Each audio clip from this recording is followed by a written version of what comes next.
El espejismo que no nos deja ver claramente lo que es la realidad de la vida. En esta mañana queremos hablar de un antídoto contra el espejismo. ¿Qué debe suceder en la vida nuestra? En esta mañana queremos hablar del costo del discipulado. ¿Cuál es el precio que debe pagar un discípulo de Cristo? ¿Cuáles son las cosas que deben suceder en la vida de aquel hombre, aquella mujer, aquel joven y aquel niño que decide seguir al Señor? Acabamos de leer un pasaje importante, un pasaje cumbre en la palabra. Porque Jesús está hablando de cosas que tienen que ver con la vida eterna. Jesús está hablando de decisiones que debemos tomar radicales con relación a nuestra vida en relación a Jesús. Jesús está hablando de cosas que tienen que ver con nuestro avance y nuestro crecimiento. Jesús está hablando de cosas que debemos tomar en cuenta. Dígale a su hermano que está a su lado, siempre tome en cuenta lo que Jesús dice. Cada palabra que sale de la boca o que salió y sale de la boca de Jesús tiene radical importancia para nuestras vidas. Estamos hablando de un pasaje que está encerrado en un contexto, y ese contexto es significativo porque ese capítulo 16 trata algunas cosas importantes. Ese capítulo 16 inicia con los fariseos acercándose a Jesús, los escribas, y preguntándole y diciéndole: si es verdad que tú eres el Hijo de Dios, danos señal. En el capítulo 5 dice que llegaron sus discípulos y Jesús les dice: guárdense de la levadura de los fariseos. Y ellos entendieron que le estaba hablando, que a ellos se le había olvidado el pan y lo estaba recriminando por eso, y no era de eso que le estaba hablando. Pero ese capítulo 16 continúa en el versículo 13 hablando de una revelación que Dios le dio a Pedro, en donde el Señor lo saca de aquella región y lo lleva a Filipo y le pregunta: ¿quiénes dicen los hombres que es el Hijo del Hombre? Y ellos comenzaron a responderle: bueno, unos dicen que tú eres Juan el Bautista, otros dicen que tú eres Elías, y otros dicen que Jeremías. Y entonces viene la segunda pregunta de Jesús, a partir del versículo 13. Y la segunda pregunta ya no era una pregunta que se relacionaba con los otros, los demás de allá afuera, los hombres, sino sus discípulos. Directamente a sus discípulos le preguntó: ¿y ustedes quiénes dicen que soy yo? Y ahí viene Pedro: tú eres el Cristo, el Hijo del Dios viviente. Amén. Tremenda revelación. Tú eres el Mesías, tú eres el esperado, tú eres el prometido, tú eres el Dios hecho hombre, tú eres el Hijo de Dios que vino para darnos libertad. Tú eres el Cristo, y tú eres el Cristo, el Hijo del Dios viviente. Pedro estaba recibiendo una revelación extraordinaria, porque en eso consiste la vida. Amén. Tú eres el Cristo. Y Jesús le dice: bienaventurado eres, Simón, hijo de Jonás, porque no te lo reveló ni carne ni sangre, sino mi Padre que está en los cielos. Versículo 21. Miren cómo cambian las cosas. Desde entonces comenzó Jesús a declarar a sus discípulos que le era necesario ir a Jerusalén y padecer mucho de los ancianos y de los principales sacerdotes y de los escribas, y ser muerto y resucitar al tercer día. Ese es el fundamento del Evangelio.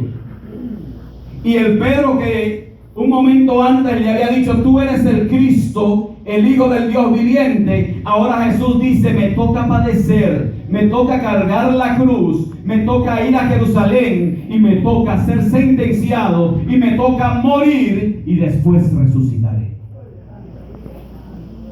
Entonces el Pedro compasivo, el Pedro que quería identificarse con Jesús, Dice ahí, el 22, entonces Pedro tomándolo aparte comenzó, ¿a qué? Reconvenirle. Y esa palabra, el verdadero significado de esa palabra en el idioma original en que se escribió el Nuevo Testamento, significa que comenzó a reprobar lo que Jesús había dicho. Y significa que comenzó a reprender a Jesús por lo que él había dicho. Estaba reprobando y estaba reprendiendo a Jesús, porque Jesús le dice: tengo que subir a Jerusalén, voy a padecer de los ancianos, voy a ser muerto y voy a resucitar. Y Pedro dice, lo toma aparte, con mucha sabiduría, porque Pedro no quiere agravar al Señor. Pero el asunto no fue una plegaria, el asunto no fue decirle: Señor, por favor. El asunto, ahí dice que comenzó a reconvenir, y esa palabra reconvenir le dice que le reprendía. Y entonces hubo una reacción en Jesús. ¿Cuál fue la reacción? Quítate de delante de mí, Satanás, pues me eres tropiezo. No a Pedro, sino al que estaba motivando a Pedro a decirle esto a Jesús, porque Pedro se estaba imaginando un Jesús crucificado, Pedro se estaba imaginando un Jesús muerto, un Jesús acabado y un Jesús sencillamente que se iba a quedar ahí. Y este hombre, que le estaba yendo fácil hasta cierto punto, estaba cómodo con Jesús al lado, porque yéndose Jesús del lado de ellos, ya la cosa no sería tan cómoda como cuando estaban con Jesús. Las cosas se complicarían, y nosotros sabemos que se complicaron las cosas en el sentido del precio que debían pagar ya cuando Jesús no estuviera. Quítate de delante de mí, Satanás, pues me eres tropiezo. Entonces ahí entra el pasaje, en ese contexto entra el pasaje que nosotros acabamos de leer a partir del versículo 24. Porque imagínense el cuadro de lo que está pasando. Pedro toma a Jesús, se lo lleva aparte y comienza a decirle, y comienza a reprobarlo, y comienza a contradecir a Jesús, y comienza a decirle: no permita que esto te suceda, tú no puedes hacer eso. Jesús lo reprende a él, y entonces Jesús se mira a los demás discípulos y comienza a decirle a los demás discípulos. Entonces Jesús dijo a sus discípulos, el 24: si alguno quiere venir en pos de mí, niéguese a sí mismo y tome su cruz y sígame. Y aquí viene el mensaje para todos los discípulos, motivado por lo que Pedro había dicho. El asunto es que Pedro se miró él.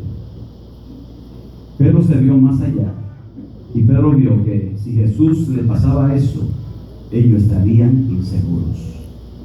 Sin embargo, el Señor viene ahora hablándole a los discípulos de lo que debe suceder en aquel que quiere ser discípulo de Cristo. Iniciando, ahí aparecen tres cosas importantes. El primer punto es que la marca del verdadero discípulo son estas tres. Muestran las marcas del verdadero discípulo. Versículo 24. Si alguno quiere venir en pos de mí, ¿qué es la primera marca de un verdadero discípulo? Es que se niega a sí mismo. Si alguno quiere seguir en pos de mí, niéguese a sí mismo. En esta porción tenemos expresada la ley del discipulado. Las cosas que deben marcar a un verdadero discípulo. Negación es la palabra escrita en la puerta de entrada al reino de los cielos. Para nosotros poder entrar, para agradar al Señor, para nosotros ser un verdadero discípulo, entonces lo primero que necesitamos hacer nosotros es negarnos a nosotros mismos. Y eso duele. Eso no es Porque negarnos a nosotros mismos tiene un significado de profunda confrontación a nuestras vidas. Negarnos a nosotros mismos significa renunciar al señorío de mi propia vida. Negarnos a nosotros mismos significa que ya no soy mi Señor, ya no soy el que decido, ya no soy el que controlo, porque ahora tengo un Señor que decide, ahora tengo un Señor que me controla y ahora tengo un Señor que me dirige, y ese Señor se llama Jesucristo. Amén. Pero hay una confrontación fuerte en nosotros. Hay algo que se llama orgullo, que es el que hace o el que nos hace caminar independientes de Dios. El negarnos a nosotros mismos es renunciar a ese poder que tenemos sobre nosotros. Y cuando viene esta realidad en nuestra vida, nuestro orgullo que nos lleva a ser independientes de Dios, esto es una confrontación. ¿Cuánto han luchado contra esto, hermano? Amén. 7 u 8 personas han luchado contra esto. Amén. Amén. A diario estamos luchando contra esto. A diario quiero hacer mi voluntad. A diario quiero tomar mis propias decisiones y las tomo. A diario estoy haciendo cosas que están negando ese señorío de Cristo en mi vida, y tengo mi propia agenda y tengo mi propio programa. Y entonces mi orgullo, cuando me enfrento, cuando el Señor me confronta con pasajes como esto, que me dicen tú debes negarte a ti mismo, entonces hay una lucha interna dentro de mí, y el orgullo me dice no, tú puedes seguir haciéndolo, pero Dios, que sabe lo que me conviene, nos dice tú necesitas depender de mí.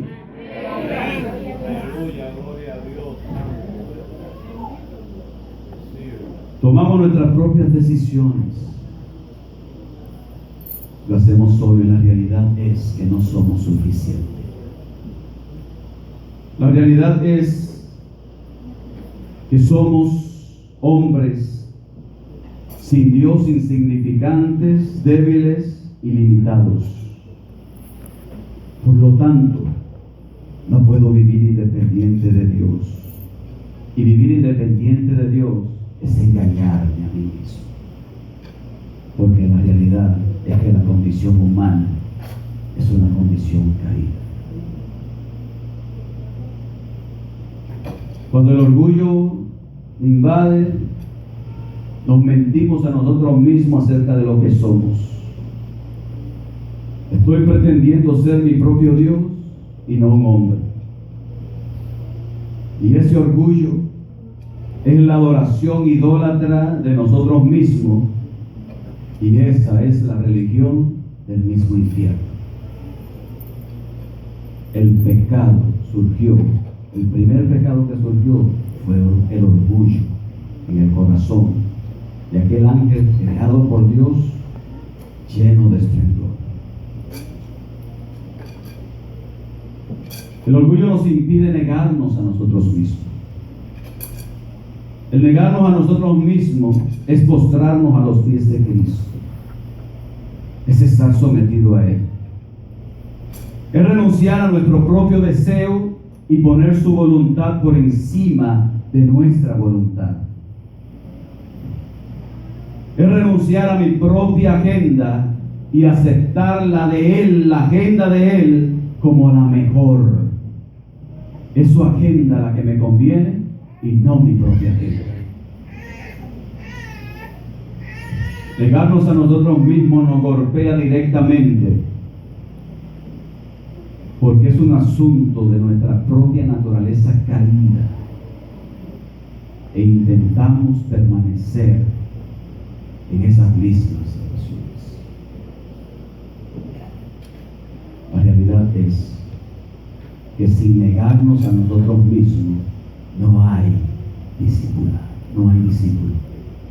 Dígaselo a su hermano que está a su lado. Si no te niegas a ti mismo, no eres un discípulo.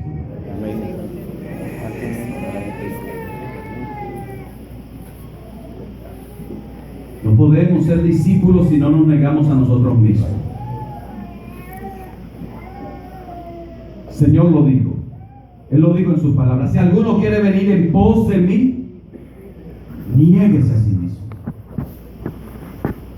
Negarnos a nosotros mismos es salir de la comodidad y el confort que hasta ahora hemos estado.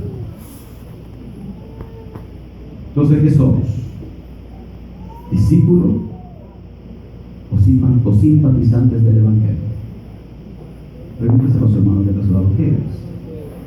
¿Discípulo o simpatiza con el Evangelio?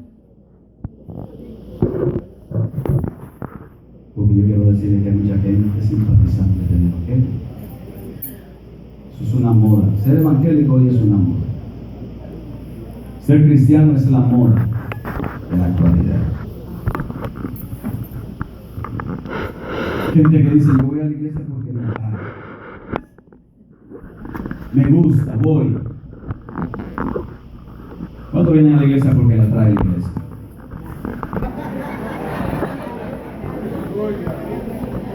Estamos aquí.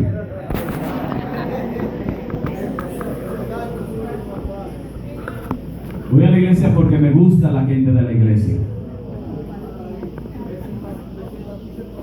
Voy a la iglesia porque me simpatiza el pastor y si el pastor no va, no voy.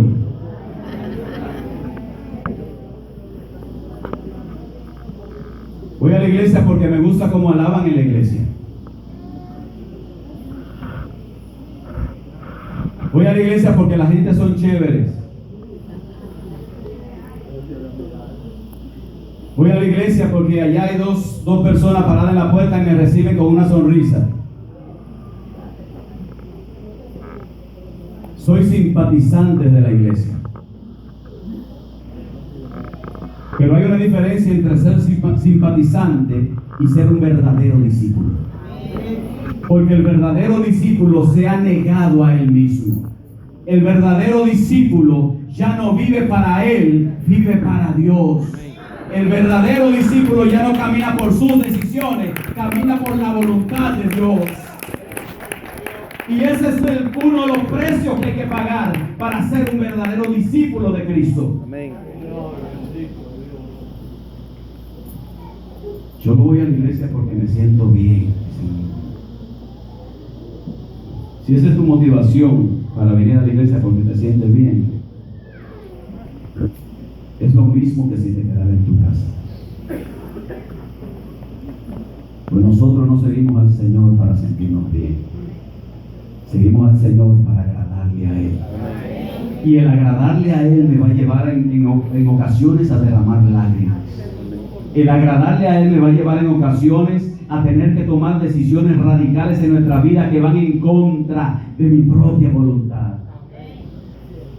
El agradar al Señor nos va a llevar en ocasiones a decirle a gente que nos agradan mucho, a decirle, e insistimos con esto, a decirle, te quedaste allá porque yo quiero agradar a mi Señor.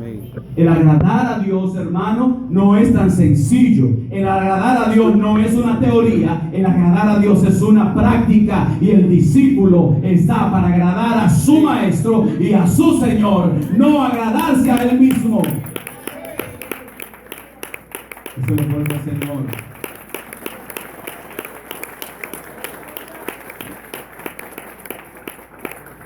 ¿Qué somos, discípulos o simpatizantes del Evangelio?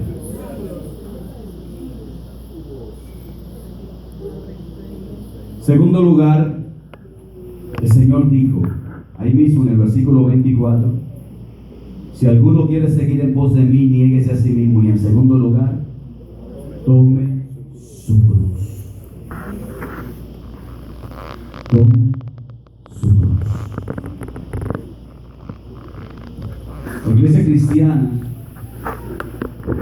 ha tenido varias etapas en su historia.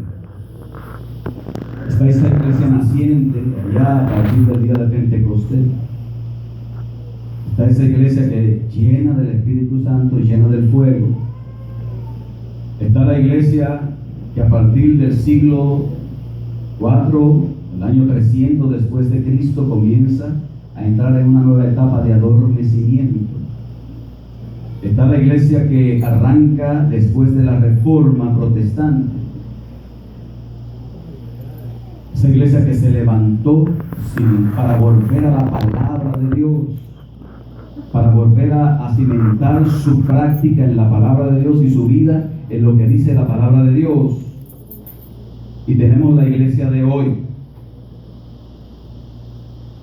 que la llamamos la iglesia del confort. En esta etapa del cristianismo se vive un evangelio suave, dígale a su hermano, suave, suavecito. Un evangelio que si me toca obedecer a Dios y tengo que pagar un precio, mejor me hago el chivo loco.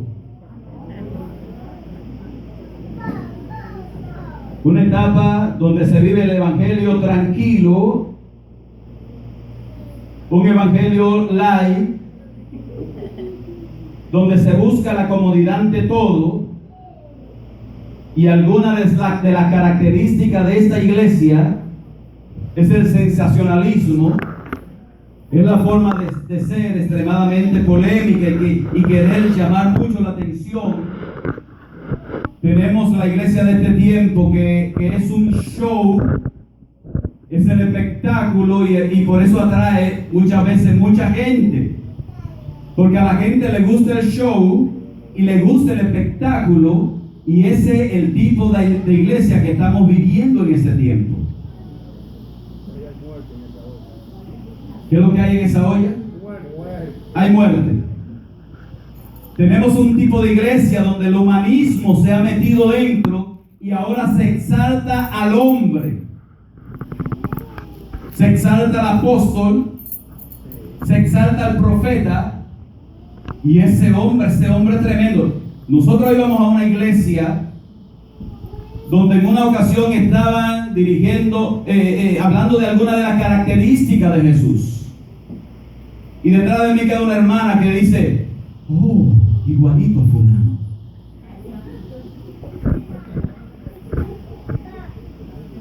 Donde el hombre se vende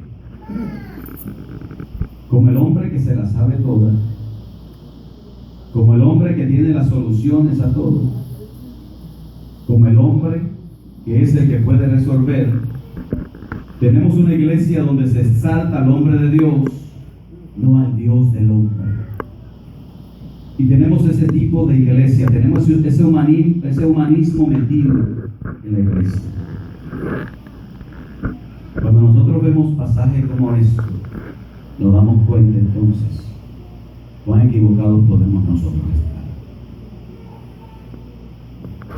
La segunda marca del verdadero discípulo es que toma su cruz. Cuando leemos este pasaje en Lucas dice: toma su cruz cada día. Cada día. Y no nos gusta la cruz.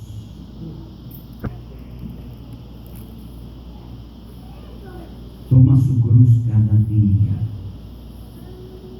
Cuando Jesús le habla a los discípulos y les dice: el que quiere seguir en pos de mí, niegue a sí mismo y tome su cruz.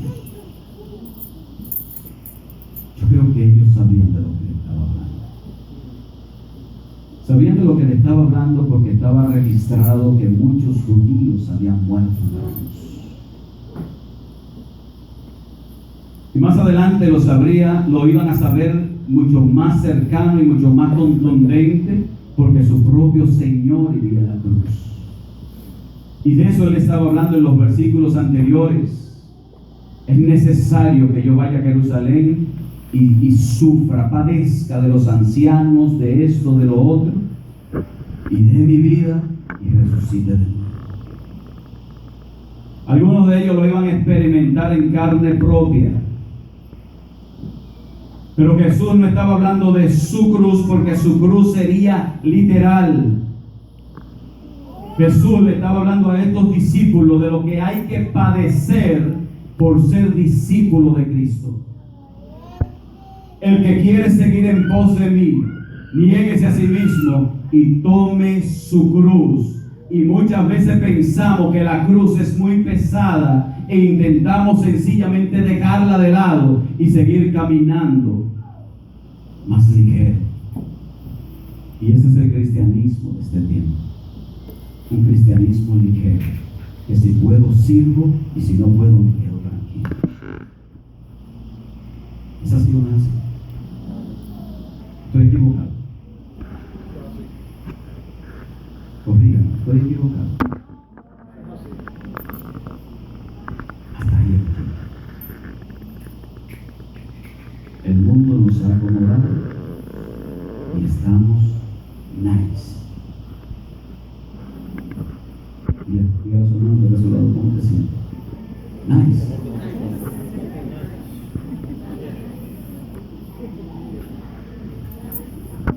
El que quiere seguir en pos de mí, niéguese a sí mismo, tome su cruz y siga. Es evidente lo que significa tomar la cruz. La cruz es el lugar donde terminan nuestras apetencias y comienza el propósito de Dios. La cruz era equivalente a ese altar del sacrificio que estaba en el templo, que estaba en el tabernáculo, y era ese lugar que significaba lugar de muerte.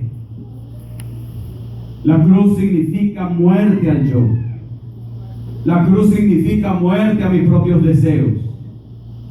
La cruz significa muerte a mi propia comodidad y a mi propio confort. La cruz significa muerte al egoísmo y al egocentrismo mío. El que ha cargado su cruz y se ha negado a sí mismo, no hay que andarlo arrastrando, porque él sabe lo que tiene que hacer y él está para agradar a Cristo. Él se mueve para agradar a Cristo, y si tiene que pasar la noche sin dormir, la pasa porque él quiere agradar a su Señor. El que ha tomado su cruz sabe que no está para agradarse a sí mismo. Pero a la iglesia de este tiempo le parece muy pesada la cruz y le parece muy alto el precio que hay que pagar para ser discípulo de Cristo. Y si queremos ser discípulo de Cristo, sin la cruz no hay discípulo. El camino que nos queda a nosotros es tomar nuestra cruz para que Cristo sea glorificado, para que Cristo sea alabado, para que Cristo sea honrado en nuestras vidas. Bendito sea el nombre del Señor. Para el verdadero discípulo no hay opción. El verdadero discípulo sencillamente toma su cruz y sigue a Jesús. 2000 años después, nosotros los cristianos vemos la cruz como un símbolo preciado de la expiación, del perdón, la gracia y el amor. Pero también debemos verlo como padecimiento, porque el mayor padecimiento se hizo ahí en la cruz. Esos discípulos que estaban ahí escuchando a Jesús entendieron que él estaba diciendo que la cruz representa nada más que la muerte tortuosa, una muerte fuerte, una muerte que nadie la ha querido. Y esa cruz sigue significando para nosotros muerte a nosotros mismos. Sin cruz no hay discípulo. La pregunta en esta mañana: ¿está llevando tu cruz? ¿La está llevando? Pregúntese a su hermano que está a su lado: ¿está llevando tu cruz? Está llevando. ¿Está muriendo cada día para que Él sea visto en tu vida? ¿Cuánto has llorado por Cristo? ¿Hasta dónde está dispuesto a llegar por tu convicción y tu fe en Cristo? Amados, el Evangelio nos llegó a nosotros teñido en sangre. El primero fue Jesús. Muchos de los apóstoles murieron por nosotros. Y a través de la historia, miles de mártires han caído. Y ese evangelio nos llega a nosotros teñido en la sangre de Jesús y de sus hijos. ¿Qué vamos a hacer nosotros con las generaciones que nos van a suceder a nosotros? Hemos hablado de la realidad de la iglesia en este tiempo con relación al evangelismo. El 95% de los cristianos del mundo nunca se han ganado a alguien. Y eso se llama no negarnos a nosotros mismos y no estar dispuestos a llevar la cruz de Cristo. Preferimos ir un domingo a la iglesia y el resto de la semana le desconecta. Pero Él nos llama a llevar su cruz. En nuestra vida no existen victorias sin batallas, ni éxitos sin esfuerzos. Todo líder lanzado a grandes conquistas ha expresado el sacrificio que debe realizarse para lograrlas. Garibaldi, el gran soldado italiano, arengó a sus soldados diciendo que le aguardaban penurias y sufrimientos, pero enfatizó el triunfo. San Martín recalcó que sin sacrificio y renuncia no era posible ganar la libertad de los pueblos latinoamericanos. En la forma expresada por Jesús, tomar nuestra cruz y seguirle, para algunos de nosotros podría significar que esta cruz es el altar donde se deben sacrificar nuestras apetencias personales que impiden seguir a nuestro líder. La cruz es para nosotros también. Y nos va a parecer pesada, pero nos va mejor si la cargamos. Un joven le escribió lo siguiente a su novia, muchacho que quería mucho a su novia. Le escribe esto: amor, si este mundo fuese tan caliente como el desierto del Sahara, yo me gatearía sobre mis rodillas en la tierra caliente para llegar hasta ti. Amor, si el mundo fuese como el océano Atlántico, yo nadaría a través de aguas infestadas de tiburones para llegar a ti. Yo lucharía en contra del dragón más fiero para estar a tu lado. Y la nota termina diciendo: espero verte el jueves. Eso es si no llueve.